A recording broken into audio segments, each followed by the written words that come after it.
tenni, csak a többieket csinálják. Aki ilyet kér, azt én kiosztanám. Ebben nincs semmi, tehát azért raktam oda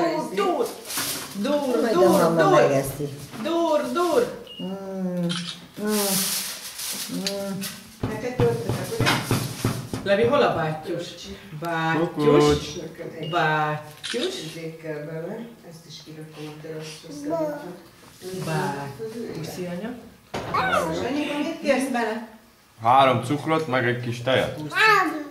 De ő nekik lákuhárba kell. Sanyikám, tesztel. Jó, nekem a piciba is. Ma én csinálom, mindjárt. Jó az a piciba Levi, is. sír anya, puszi anya. Sanyika ilyen meg. Na, hát, bazd meg, pont Hát van. öcsém, hát nyomjad már le. Hát de most nem fog adni. Puszit anyának. Szomorú anya kér puszit. Mondd már neki, apa. Miért volt kint? Csaba, mondd már neki.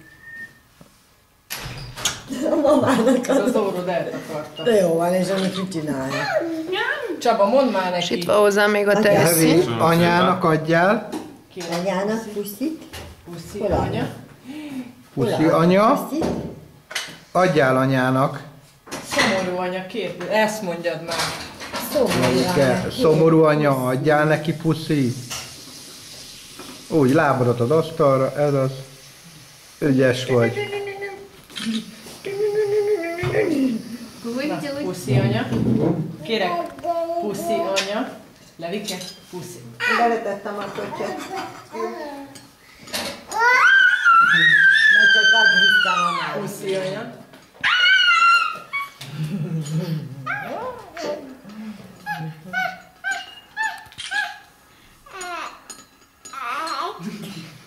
Puszi, kérek puszi. Erika, itt hagyom a tejet, meg a izét. Puszi. Jó? Kávé. Zöld kefé. Zöld ruhához, zöld kész. De a villádat adom. Itt van a 3 az 1-be, jó? Köszönöm szépen. Mindjárt van, anya megvegyek.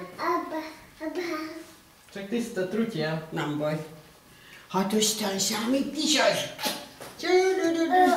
Azt. Gyerekem, hát tudom, nem sütök. Hol a kávé? Ja, itt. Adni? Nem kérték? Nem, köszönöm. 3 az 1-be se? Nem, majd. Én javasolnék egy 5 az 1-ben. Nem tudom, mi Na, az, de... nézzünk meg is.